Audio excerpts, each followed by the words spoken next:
कुछ ही पढ़ा है। हम बता, ये कोई भजन नहीं था, एक छोटी सी एक वाणी थी जो बाबा गोरक्षनाथ ने मच्छिंद्रनाथ महाराज के बीच का संवाद था। बाबा गोरक्षनाथ 12 साल के थे, मच्छिंद्रनाथ महाराज ले गए अपनी कुटिया में बैठे, तो रोज बैठ के देखते थे गुरुजी कैसे साधना करते हैं, कैसे दंडवती करते हैं, कैसे पूजा करते हैं, कैसे पाठ करते हैं, कैसे समाधि लगाते हैं, कैसे धूना चेतन करते हैं। तो बहुत दिन हो गए देखते देखते, एक दिन कहने लगे बाबा, बोले हाँ मैं भी योगी बनूंगा। बाबा ने कहा बेटा तेरा इतना सुंदर शरीर और तेरी 12 साल की उम्र है, तेरे को किसी सेठ को दे दूंगा, तू घर में राज करिए, तो योगी बनने के लायक नहीं। तो क्यों? बोले बेटा इतना सुंदर शरीर होने के बाद योगी थोड़ी बना जाता है, योग के लिए तप तपस्या पता नहीं क्या क्या करना पड़ता है। बोले सब करूंगा, ऐसा क्या करना पड़ता है? उन्होंने कही ना, किस डाला तन चेला कर लूं, तेरी बाली उम्र नादान, इस तप का करना कोई मत समझो आसान। उन्होंने कहा भगवान मच्छिंद्रनाथ महाराज ने, किस तरह से चेला कर लूं, तेरी बाली उम्र नादान, इस तप का करना कोई ये आसान काम नहीं है। बोले क्या क्या नियम है बताओ, मैं करूंगा। वो पहले नियम में बताया था उन्होंने, घर घर जाना अलख जगाना, तुझे लानी भीख पड़ेगी। योग का पहला सिद्धांत, पहला नियम, काला चाम पड़े धूने पे, तेरी लाली सेम झड़ेगी। जो धूना चेतन करके जब भरी दोपहरी में बैठ के बाबा जी का आदेश हो जाए ना, तो धूना लगा और बैठना बेटा 8 घंटा तपस्या करनी है अग्नि के समक्ष, तो अच्छे से अच्छा सौंदर्य वाला व्यक्ति भी काला पड़ जाता है। सो दुनिया बात गड़ेगी, ना पकड़ी जाए जबान, कोई चोर कहेगा, कोई पाखंडी कहेगा, कोई ढोंगी कहेगा, पता नहीं कितने नाम दिए जाएंगे। बोले कोई बात नहीं, कोई फिक्र नहीं, करना है। बोले तो दूसरा नियम भी सुन। बोले दूसरा बताओ। संतों के दिल हुआ करें, संतों के दिल हुआ करें, मेरे बेटे शील समाई। इतनी शील समाई कि सामने वाला गाली भी दे जाए, पत्थर भी मार जाए तो घूंसा भर के बैठ जाएगा, बेटा पलट के उल्टा नहीं बोल सकता। जो संत आवेश में आकर के दूसरों को कटुर वचन या दूषित शब्दों का प्रयोग कर जाए, वह संत नहीं है। संतों के दिल हुआ करें, मेरे बेटे शील समाई, अपनी से भी घनी माननी, चाहे बेटी बहन पराई। कोई भी बहन बेटी आ रही, तेरी खुद की जितनी तेरे लिए सगी लगती होगी, उससे भी 4 गुना सगी है तेरे लिए। उसके चल चरित्र आंचल सबकी जिम्मेदारी तेरी है। अब ठीक है महाराज कर लें, कौन सी बड़ी बात है। बोले तीसरी बात सुन बेटा, अभी दूसरे सिद्धांत का तीसरा नियम। बोले क्या? अपनी से भी घनी माननी, चाहे बेटी बहन पराई, माई कह के पड़े बोलना, है बड़े बड़े धर ध्यान, इस तप का करना कोई मत समझो आसान। और तीसरा नियम और तीसरा सिद्धांत और बताओ गुरुजी। और तीसरा सिद्धांत, नेम टेम, नियम टेम से भजन हरि का, करना हो ध्यान लगा के। प्रभु का भजन नियम टाइम, पूरे दिन तू कहीं हांड कुछ नहीं, लेकिन जो समय है उस समय पे अपने नियम और अपने टाइम से भगवान के श्री चरणों में बैठना होगा। नेम टेम से भजन हरि का, करना हो ध्यान लगा के, सारे स्वाद पड़े छोड़ने, मन पापी को समझा के। सारे स्वाद छोड़ने पड़ते हैं, लहसुन प्याज मीट मदरा मांस मसाले मिर्च कुछ नहीं। कई बार स्थिति है जल पीना है बस, कई बार स्थिति निराहार रहना, जल भी नहीं पीना, करना पड़ेगा। नियम टाइम से भजन हरि का, करना हो ध्यान लगा के, सारे स्वाद पड़े छोड़ने, मन पापी को समझा के। बाबा गोरक्षनाथ बोले इसमें कौन सी बड़ी बात है, तुम कर रहे हो हम भी कर ले होंगे। और तीसरे सिद्धांत का तीसरा नियम, बोले क्या? कामदेव पे काबू पाके, बने साधु संत मान। वो सबसे कठिन नियम है ये। कामदेव को बिल्कुल अपने वशीभूत करके मुट्ठी में बंद करना पड़ेगा। आधे लोगों को तो पता ही नहीं मैं क्या कह रहा हूँ। कामदेव पे काबू पाके, बने साधु संत महान, इस तप का करना। जो महान बने बैठे उन्होंने काम पे काबू किया है। लेकिन आज की डेट में काम को सर मत्थे चढ़ा करके चलेंगे तभी कामयाब होगे। अब तो काम की माया चल रही है ना। लास्ट में कही थी, बहुत कही पर एक न मानी, तुम्हारी एक समझ नहीं आई। तो बाबा मच्छिंद्रनाथ ने खड़ग रखी थी बराबर में, धोने में जलती हुई, वो उठाई तुरंत, बोले समझ नहीं आई। बोले करेगा? बोले हाँ, आप दोनों कान फाड़ दिए। ये दोनों कान फाड़ दिए यहाँ से, बोले जा बन गया संत। काठ का कुंडल पहना दिया, लकड़ी का। ये बाबा गोरक्षनाथ का संवाद था, कोई भजन नहीं था। यही बाबा जी है, वही बाबा जी है। ये भी बाबा गोरक्षनाथ की पद्धति के अनुसार चलते हैं। ये नियम है, गौरव है ये सनातन का। अब आजकल क्या होता है, भगवान जब तक पूजे जा रहे हैं, जब तक मन इच्छा अनुसार काम हो रहा है। मंदिर में मत्था टेकने से मन की इच्छा की पूर्ति होती है तो भगवान है, और 99 काम तुम्हारे बन गए और एक काम तुम्हारा बिगड़ गया तो तुम भगवान के होने पे ही संदेह कर बैठोगे, कह दो भगवान है ही नहीं, सब ड्रामेबाजी है, सब ढोंग महाविद्या, कुछ नहीं है। भगवान तुम जब तक कहोगे कि है, जब तक तुम्हारे अनुरूप चल रहे हैं। जिस दिन तुम्हारे अनुरूप कार्य नहीं हुआ, उस दिन तुम भगवान के होने पे ही सवाल उठा दोगे कि वाकई में क्या भगवान है। क्यों उठा दोगे? क्योंकि तुम्हारा विश्वास सिर्फ तुम्हारी मनोच्छा के अनुरूप चलता है, और भगवान तुम्हारी इच्छाओं की पूर्ति के लिए नहीं है। भगवान तुम्हें क्या चाहिए उसको निर्धारित करते हैं। ये भगवान डिसाइड करेंगे कि तुम्हें किस चीज की आवश्यकता है।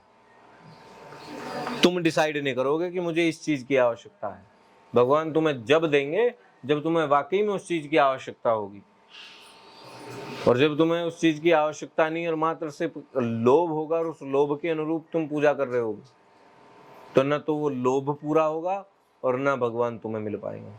तो इसलिए अगर किसी भी व्यक्ति के नजदीक भगवान का साया है तो अपनी इच्छाओं की पूर्ति को उससे जोड़ करके भगवान को रुष्ट करने का प्रयास न करें, अन्यथा इच्छा पूरी हो जा और भगवान का आशीर्वाद दूर हो जा तो वही इच्छाएं तुम्हारे लिए श्राप बनते देर नहीं लगती। आज हजरत कह दी महाराज 100 करोड़ रुपया मिल जा, मैं तो जब भी मानूं जब भगवान है तो मेरे को 100 करोड़ दिलवा। तो भगवान ने आवेश में आकर कह भी दिया जा तथास्तु, और पता लगा अगले ही पल तुम्हारे पास 100 करोड़ रुपया भी होगा। पर इतने में ही पता लगता 100 करोड़ होने के बाद में क्या हुआ, पेट में दर्द हुआ, अस्पताल में गए, डॉक्टर ने कहा तुम्हारी किडनी लीवर फेफड़े सब खराब हो गए। अब क्या करोगे? उसका कैंसर भी है, कितने दिन का मेहमान हूं, बोले कितना ही इलाज, बड़े से बड़ा इलाज करवाओगे तो भी आप 1 महीने से ज्यादा नहीं जी सकते। अब क्या करोगे 100 करोड़ का? भगवान आवेश में तुम्हारी इच्छाओं को पूर्ति तो कर देंगे, पर याद रखना रुष्ट होकर के कहां से निकाल देंगे कोई भरोसा नहीं। तुम जिस सुख सुविधा के लिए भगवान के होने पे संदेह कर रहे हो कि भगवान है, हम तो जब माने जब हमारा ये काम हो, तो भगवान वो काम तो पूरा कर देंगे, परंतु उस कार्य का सुख, उस कार्य की पूर्ति के उपरांत जो उससे सुख प्राप्ति होगी, शायद वो सुख तुम ना भोग पाओ। तो इसलिए उसका आशीर्वाद होना बहुत आवश्यक है। काम पूरा हो या ना हो कोई फर्क नहीं पड़ता।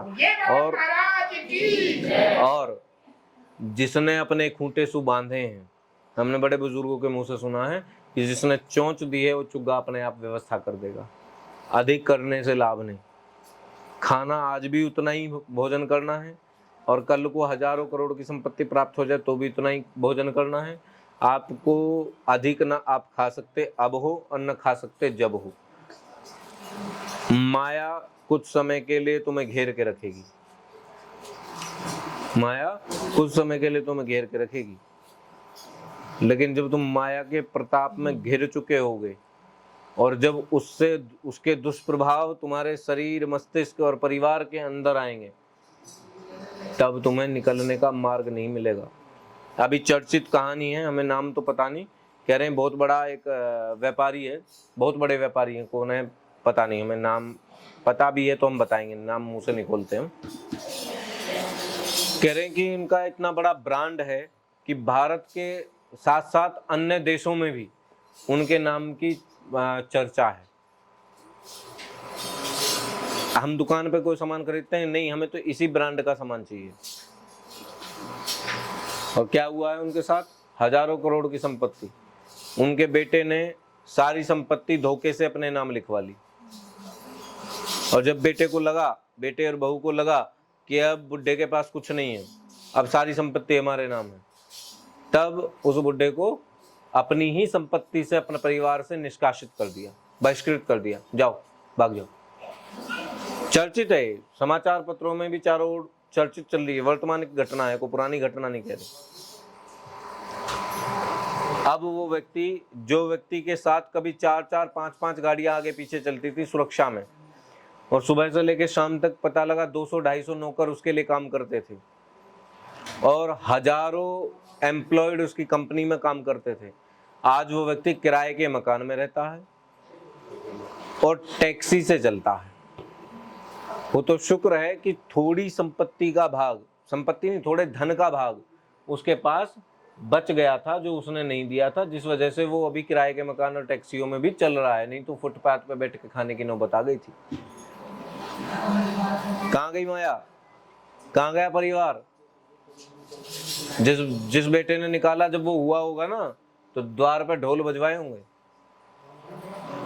जब वो बेटा पैदा हुआ होगा तो द्वार पे ढोल बजे होंगे, है ना, और दुनिया में खुशी बांटी गई होगी और हर जन्म दिवस पे उसके पे पार्टियां करी गई होंगी, लेकिन सत्कर्म नहीं करे।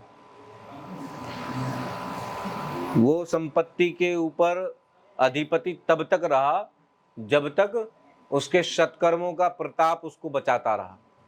जिस दिन सत्कर्म पूरे हो जाएंगे और सिर्फ दुष्कर्म बचेंगे, उस दिन तुम्हारे लिए दंड विधान निश्चित कर लिया गया है पहले से ही। उस दंड विधान का पहला प्रकरण भी आप नहीं झेल पाओगे, दंड विधान का पहला नियम ही नहीं झेल पाओगे, याद रखना। तो इसलिए सत्कर्म करने आवश्यक है। हजारों लोग हमारे दरबार में आके कहते हैं, गुरुजी हम भी भंडारा चाहें करना, हमारी तो स्थिति ऐसी है, हम भंडारा ही ना कर पाते। बाजी सो अर्जी लगा के कुछ ऐसा करवाओ, हमारे पास भी कुछ धन की व्यवस्था हो तो हम भी भंडारा करवाएं। भंडारा मनसू होता है, धनसू नहीं। करने वाले चाहिए। क्यों? आटा भून के उसमें बूरा मिला करके चींटियों को डालना रोज शुरू कर दो, हो गया भंडारा। नहीं, रोज अनाज एक मुट्ठी जाकर के पक्षियों को डालना शुरू कर दो, हो गया भंडारा। नहीं हुआ? जितना भोजन करते हो एक रोटी निकाल के गऊ को खिला दो या चारा खिला दो, हो गया भंडारा। सप्ताह में 1 दिन 2 दिन जितनी क्षमता है, इतनी क्षमता अनुसार वानरों को जाकर के कुछ भी भोजन प्रसादी खिला दो, हो गया भंडारा। कोई गरीब सज्जन घूम रहा है, भूखा प्यासा तड़प रहा है, उसको जाकर के थोड़ा भोजन करवा दो, हो गया भंडारा। गुरुजी के दरबार में, गुरुजी के आश्रम में पहुंच करके 50,000 की पर्ची कटवा करके 10 लोगों को मटर पनीर और खीर पूरी खिलाने से भंडारे नहीं होते। भंडारे करने के लिए मन चाहिए। अब ऐसी गर्मी है, खेतों में फसल नहीं, पेड़ों पे फल नहीं, जंगलों में पानी नहीं, खाई कूचों में पानी भरा हुआ है तो वो गर्म है। ऐसे में जीव जानवर किसके साथ हैं? इनका पालन पोषण किसका किसका दायित्व है? हमारा ना। हम क्या कर रहे हैं उनके लिए? रोज शाम को 2 मोटर गाड़ी स्टार्ट करी, डंडे उठाए, 5-7 लड़के इकट्ठे हुए, गए। कहाँ जा रहे हो? खेत पे। काय को? खेत पे क्या करोगे? खेत में जाकर के गायों को बचाएंगे, गाय खेत में न घुस जाए। सरकार इनके लिए कुछ नहीं कर रही। अरे यार बावलो, एक बात बताओ, सरकार ने छोड़े थे ये गाय भैंस, ये गाय बैल नंदी, ये सरकार ने छोड़े हैं। सरकार ने पाल के बिठा रखे थे उस दिन से कि आप सरकार आई और उसने छोड़ दिए। किसने छोड़े? जब तक दूध दिया, जब तक तुम्हारे खूंटे पे बंध रही थी वह।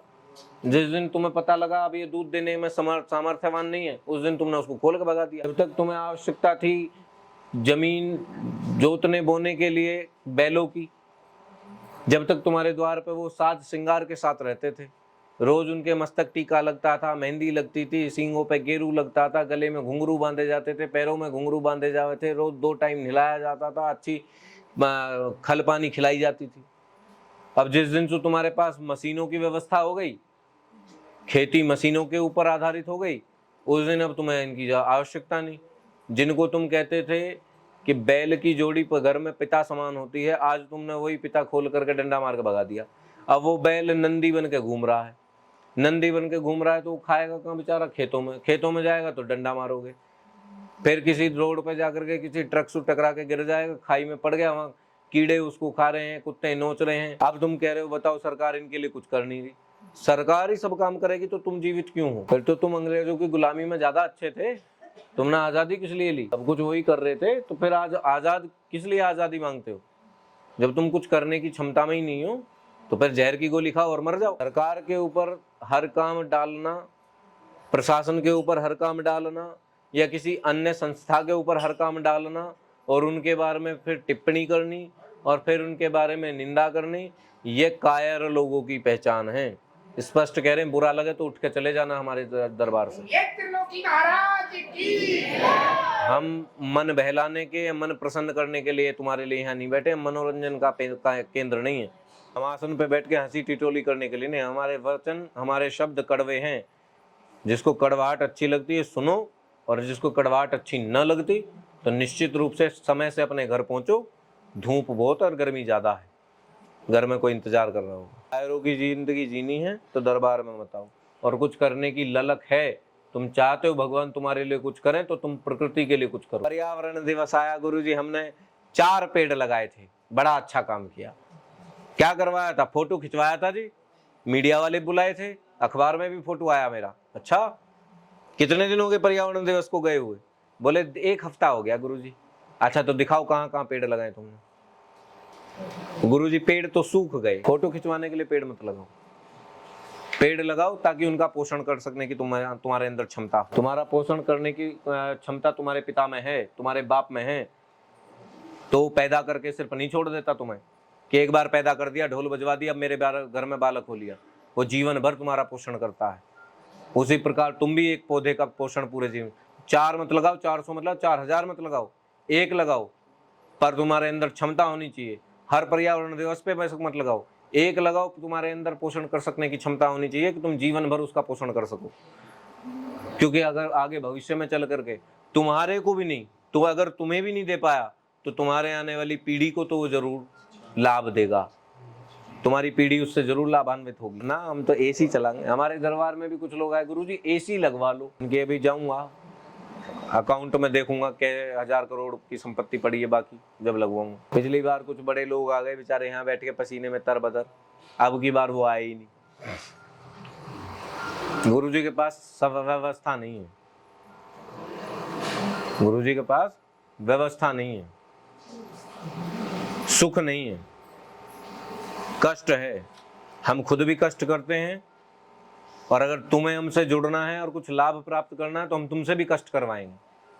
तुम सोचो कि गुरुजी के पास जाएंगे, ठंडक एसी में बैठेंगे, 4 वचन सुनेंगे, आशीर्वाद लेंगे, पर्चा बनवाएंगे, घर चले जाएंगे, हमारा भला हो जाएगा, तो तुम गलत मूर्ख हो, तुम्हारा कतई भला नहीं हो सकता। और यहाँ छोड़ो, दरबार भारत के सबसे टॉप लेवल के दरबार में चले जाना, वहां भी तुम्हारा भला नहीं हो सकता। साक्षात नारायण तुम्हारे समक्ष उपस्थित हो जाएं, तब भी तुम्हारा भला करने की क्षमता नहीं रखते। तुम्हारा भला करने की ताकत सिर्फ तुम्हारे अंदर है, किसी गुरुजी के अंदर नहीं। तुम्हारे शरीर के अंदर दैत्य और दानव और देव दोनों उपस्थित हैं। दैत्य और देव दोनों उपस्थित हैं। अब तुम्हारे ऊपर क्षमता है कि तुम किसकी सुनते हो, दैत्य की या देव की ना। जब कोई इंसान किसी का मर्डर कर रहा होता तो एक बार अंतरात्मा उसको ये कहती जरूर है गलत कर रहा है, लेकिन उसके मस्तिष्क में जो दैत्य बैठा हो उसके ऊपर इतना निर्भर हो चुका होगा कि वो अपने अंतरात्मा के देव की सुनेगा ही नहीं, बाद में परेशान होता घूमेगा। भगवान तुमने बना दिया दुकानदार, है ना। मेरी गर्लफ्रेंड से मेरा ब्याह हो जा तो मैं आकर के गठजोड़े की जात लगाऊं, नहीं। मेरी नौकरी लग जा तो मैं भंडारा करवाऊं। मेरा काम तो चला ही नहीं, मैं तो दरबार में इतनी पेशी करिया, काम ही नहीं चला। काय के भगवान है, हम तो जावे नहीं। तो यहाँ छोड़, तू जिंदगी में कहीं चला जाए, तेरा फिर भी भला नहीं हो सकता। क्यों? तू दरबार आया चाहे 11 बार आया चाहे 1100 बार आया हो, दरबार तू एक बार भी ये नहीं आया प्रभु मैं तो सिर्फ गुरुजी ने कहा था पेशी लगाने के लिए, तो मैं तो अब आपके ऊपर छोड़ दिया सब कुछ, बस मैं तो अब दर्शन करने आता हूँ, आप जानो अब क्या करना है। मैं तो छोड़ दिया सब भार, तुम्हें मारो या तारो कहें हम क्या, मझधार में लाकर डुबो हमें, चाहे पार उतारो कहें हम क्या। तो वो स्थिति होनी चाहिए। बोले प्रभु अब छोड़ दिया, गुरुजी ने कही थी पेशी लगाना है, बाकी वाजिब छोड़ दो, हमने छोड़ दिया, हम तो दर्शन करने आते। जिस दिन इस भाव से आना शुरू कर दिया, काम पूरा पहली पेशी में हो जाएगा। बोलिए बाबाजी महाराज की। और अगर तुम सोचो कि मैं तो महाराज 11वीं पेशी होगी, 21वीं पेशी होगी, 31वीं पेशी होगी, काम नहीं हुआ, तो तू काम के लिए आ रहा है, भगवान में तेरी कोई स्नेह लालसा नहीं है, भगवान के प्रति तेरा कोई स्नेह नहीं है। तू सिर्फ आ रहा है अपने काम को पूरा करवाने के लिए, एक सौदाबाजी के लिए, और सौदा के लिए भगवान कोई दुकानदार नहीं है। वो प्रकृति का मालिक है, 3 लोग उसके अनुरूप चलते हैं। त्रिलोकी का नाथ कहा आया है, तेरी इच्छा पूर्ति के लिए नहीं बैठा, इच्छा पूर्ति करेगा पर तेरे अनुरूप नहीं, अपने अनुरूप। जब उसको लगे कि वाकई में इस इंसान को इस चीज की आवश्यकता है और वाकई में इसका शोषण हो रहा है, तब भगवान खुद शस्त्र उठा लेते हैं भक्त के लिए। बोलिए बाबाजी महाराज की। 2 लोगों की लड़ाई हो जाए, एक बहुत शाना है, एक बहुत सीधा है। जो शाना है उसने जाकर थप्पड़ मार दिया सीधे को, तब सीधे ने कहा ठीक है भैया, भगवान जाने। ऐसे वक्त के लिए भगवान खुद शस्त्र उठा करके खड़े हो जाएंगे, इसके संरक्षण में मैं खड़ा हूं, तेरी हिम्मत कैसे इसको मारने की। उठा लो शास्त्र, आज तक जितनी घटनाएं हुई हैं, भगवान ने कमजोरों का साथ दिया है, धर्म का साथ दिया है, और जिसने भगवान के ऊपर अपने शोषण को छोड़ दिया है, भगवान ने उनका साथ दिया। लेकिन किसी ने थप्पड़ मारा और तुमने दूसरा उसको जड़ दिया, और फिर भगवान से कह रहे हो उसने मेरी बेइज्जती कर दी, मैंने महाराज ऐसा कर दिया, आपको मेरा साथ देना। भगवान कहेंगे ऐसा उसने किया, ऐसा तूने किया, दोनों बराबर के हो गए, आपस में सुलट लो, मेरी जरूरत क्या रहेगी। उसके लिए जो मेरे ऊपर निर्भर है, हाँ कष्ट देते हैं, परीक्षा लेते हैं, ऐसे ऐसे समय तुम्हारे समय से अवगत करा देंगे। जैसे ही तुम अध्यात्म में आओगे, जैसे ही धर्म क्रम में आओगे, ऐसे ऐसे समय का बोध करा देंगे, ऐसा ऐसा समय दिखा देंगे कि तुम्हें एक समय आकर के तो लगेगा कुछ ही नहीं है, बेमतलब की बात है, उम्मीद खत्म। लेकिन जहां तुम ये सोच लोगे, समझना उसी दिन से, और इतना सोचने के बावजूद भी तुमने अपने नियम, अपना साधना, अपनी आराधना कम नहीं करी, याद रखना उसी दिन भगवान तुम्हारा हाथ पकड़ के बैठ जाएंगे। चिंता ना कर, अब मैं बैठा। कुछ पूछना चाह रहे थे तुम? हम नहीं, किसी और का था वो। तो क्या बताओ, कुछ प्रश्न था भैया का सुबह से? नहीं, वहाँ बैठे हुए थे तभी चर्चा क्या हो रही थी, किसी टॉपिक पे चर्चा हो रही थी, उसी में से आया हुआ था कि जो लिखा हुआ होता है, जो लिख के आ जाता है वही चीज रहता है। हम लोग जब साथ में वहाँ बैठे होते, जब लग रही थी, तो उसी चीज को लेके चल रहा था चर्चा हमारी कि जो लिखा हुआ आ जाता है, जो भाग्य में लिखा रहता है, वो बदलेगा कि नहीं बदलेगा। भैया का प्रश्न है, क्या जो हमारे भाग्य में एक बार लिख चुका है या लिख गया है, क्या उसको बदला जा सकता है? यही पूछ रहे थे ना? हाँ, यही पूछ, यही प्रश्न, लगभग यही था। लगभग हम कहते हैं बदला जा सकता है, और त्रिलोकीनाथ में ताकत है बदलने की। बाबा जी के तो शब्द भी हैं कि तुम्हें जो भविष्य पूछना है तो ज्योतिषों के पास जाओ, हर दुकान पर मिल जाएंगे। लेकिन अगर भाग्य परिवर्तित करना है तो मैं बैठा हूं। नहीं, ऐसी कितनी घटनाएं अब तक हुई हैं। कैसे? ऋषि मार्कंडे, उनसे बड़ा उदाहरण दुनिया के पास नहीं होना चाहिए, सबसे बड़ा उदाहरण है। ऋषि मार्कंडे के जन्म के उपरांत पता लग गया कि ऋषि मार्कंडे की जो आयु है वो मात्र 5 वर्ष है। 5 वर्ष बाद यम पर को पधार जाएंगे। आशीर्वाद दिया, बहुत लंबी गाथा है, शॉर्ट में बताते हैं, लोग इंतजार कर रहे हैं। तो किसी ने उनको कहा कि अगर तुम महामृत्युंजय मंत्र का पाठ निरंतर करना शुरू कर दो तो भगवान शिव तुमसे प्रसन्न होंगे और तुम्हारी मृत्यु को टालने की क्षमता भगवान शिव के अंदर है।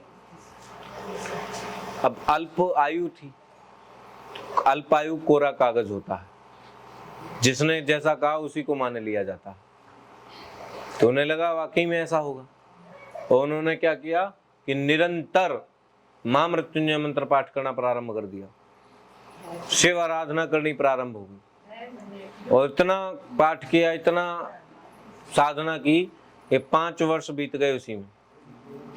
5 वर्ष बाद जब यमराज आए तो शरीर देखा भगवान शिव की शिवलिंग से लिपटा हुआ था। लेकिन यमराज का तो नियम है, चाहे कहीं भी हो वहीं से प्राण खींचने हैं। तो यमराज ने शरीर से प्राण खींचे और जैसे ही निकले तो भगवान शिव उपस्थित हो गए, सामने खड़े हुए। भगवान शिव ने कहा कहाँ जाते हो? बोले महाराज यमपुरी। क्या ले जाते हो? बोले इसके प्राण। बोले वो है कौन? ये तो पूछ लो एक बार, वो है कौन? बोले जी कोई भी हो, फर्क क्या पड़ता है। मृत्यु लोक पे एक मनुष्य था, समय पूरा हुआ, आप ही के रचाए सिद्धांत और आप ही के बनाए नियम हैं, और उन्हीं नियमों के अनुसार उसका समय पूरा हुआ तो उसको यमपुरी जाना पड़ेगा। भगवान ने कहा कि इसको त्याग छोड़ना होगा, तुम्हें इसके प्राणों को छोड़ना होगा, ये मेरा साधक है। तो यमराज ने कहा महाराज छोड़ तो मैं दूंगा, आपसे बड़ी तो कृपा किसकी है, मैं छोड़ तो दूंगा, परंतु इससे भविष्य में हमारे नियम सिद्धांत जो आपने हमें बना के दिए हैं, समस्या आ जाएगी। कैसे? फिर लोग कहेंगे कि मृत्यु को टाला जा सकता है, फिर क्या जवाब होगा? भगवान ने कहा मैंने कब कहा इसकी मृत्यु को टाल दो या इसको अमर कर दो? मैंने सिर्फ इतना कहा कि इसको वर्तमान में छोड़ दो, क्योंकि मेरा साधक है। तो उन्होंने कहा मैं वर्तमान में छोड़, आप मुझे कारण बताएं। आपने ही तो कहा कि जब जिसकी मृत्यु का समय है तब उसको जाना निश्चित है। अब आप कह रहे हो मेरा साधक है, तो अब आप स्टाफ चला रहे हो, यानी कि अब कैसे छोड़ दें? छोड़ तो मैं दूंगा, क्योंकि आपसे बड़ा दुनिया में कोई नहीं, परंतु मैं मूल कारण जानना चाहता हूं। मैं नियम नहीं तोड़ सकता। आप अगर कह दो कि नियम तोड़ दे तो मैं तोड़ दूंगा। भगवान शिव ने कहा मैं चाहता हूं कि तू इसके प्राण को छोड़ भी दे, ये जीवित भी रहे, तेरे नियम भी ना टूटे। तो यमराज ने कहा ऐसा तो नहीं हो सकता महाराज। बोले हो सकता है। बोले कैसे? कितनी आयु है इस बच्चे की? बोले 5 वर्ष हो गए। बोले हाँ। ये साधना किसकी कर रहा था? बोले आपकी। रुद्र साधना में था। बोले हाँ। और मेरी साधना करने वाला जो मनुष्य होगा उस पर किसका अधिकार होना चाहिए? बोले सीधा सीधा आपका अधिकार होना चाहिए, यानी कि अब वो मेरी श्रेणी में आ गया है। बोले हाँ महाराज बिल्कुल आ गया है। तो अब मैं उसके शरीर के अंदर विलीन हो चुका हूं। बोले हाँ बिल्कुल हो चुके हैं। तो जब मैं उसके शरीर के अंदर विलीन हो चुका हूं, और जब मैं उसके शरीर के अंदर विलीन हुआ, तो अब मैं ही शिव हूं और उसका शरीर ही शिव है। बोले हाँ बिल्कुल मानने की बात है। तो उसके अनुरूप दिन, दिशा, भूमंडल, सौरमंडल अब सब शिव के अनुरूप चलेंगे। हमराज बोले बिल्कुल चलेंगे। बोले तो तुम्हें पता नहीं? अनुरूप इसकी आयु की गणना कर ले, और जब इसका समय पूरा हो तब ले जाना। बोलिए बाबा जी महाराज की जय। तेरा नियम नहीं टूटने दिया मैंने। अब इसको मैं इसके शरीर के अंदर होगा तो अब समय सीमा मेरी चलेगी। अब यानी कि पृथ्वी लोक का 1 वर्ष भगवान शिव के 1 दिन के बराबर है। तो अब भगवान शिव के 5 वर्ष कब होंगे पूरे जाकर के? कई सौ सालों में बात चली गई। ये महाराज सर खुजाने लगा। क्या महाराज मैथमेटिक्स समझ नहीं आई कुछ, पर हिसाब किताब सही समझाया। बोले कैसे? बोले कुछ नहीं, प्लस माइनस गुणा भाग तो समझ आए नहीं, पर जो योग फल था वो मैं छोड़ा है, इसलिए मैं छोड़ देता हूं। और वही मार्कंडेय ऋषि थे जिन्होंने अनेक शास्त्रों की रचना की, अनेक शक्तियों का प्रदर्शन पृथ्वी भूमंडल पे किया। तो समय का लिखा हुआ टाला जा सकता है, बदला जा सकता है। अगर सत्कर्म और साधना मजबूत है तो आपके भाग्य में लिखी हुई हर चीज को बदला जा सकता है। होनी होकर के रहती है। कितना हो सकता है कि अगर आप रोड पे जा रहे हैं और आपका भाग्य में लिखा है कि एक्सीडेंट होकर के आपकी टांग टूटनी निश्चित है, लेकिन अगर आपके सत्कर्म अच्छी हैं, साधना अच्छी है, तब चोट तो लगेगी, पर जहाँ हड्डी टूटनी लिखी थी वहाँ खरोंच आकर के चली। अभी मंदिर से आकर के देख, पिता एक पुत्र बाइक से जा रहे थे, रास्ते में बाइक से गिर गए। तो बेटे ने कहा, क्योंकि बेटा आज के युग का था, तो उसने उठते ही कहा क्या फायदा मंदिर जाने का, बताओ। भगवान के चरणों में से दर्शन करके आ रहे थे अभी दरबार से, और रास्ते में बताओ बाइक से गिर गए, चोट लग गई। तो उसके पिता ने उठते ही के साथ उसमें एक थप्पड़ मारा, और उठते ही कहा बावले गलत सोच रहा है, तूने ये कैसे सोचा कि भगवान के दर्शन करने के बाद हमें चोट लगी? ये बोल कि भगवान आपका लाख लाख शुक्रिया है, आपका लाख लाख धन्यवाद है। पता नहीं इस एक्सीडेंट में हो सकता जान भी जा सकती थी या शरीर के टुकड़े भी हो सकते थे। ये आपकी कृपा है कि आपने इतनी बड़ी दुर्घटना को मात्र छोटी सी सूक्ष्म प्रणाली में निकाल दिया। बोलिए बाबा महाराज की जय। हम उल्टी दिशा में सोचते हैं, हमें सीधी दिशा में सोचना होगा, तब सी चीजें चलेंगी। बोले त्रिलोकी महाराज की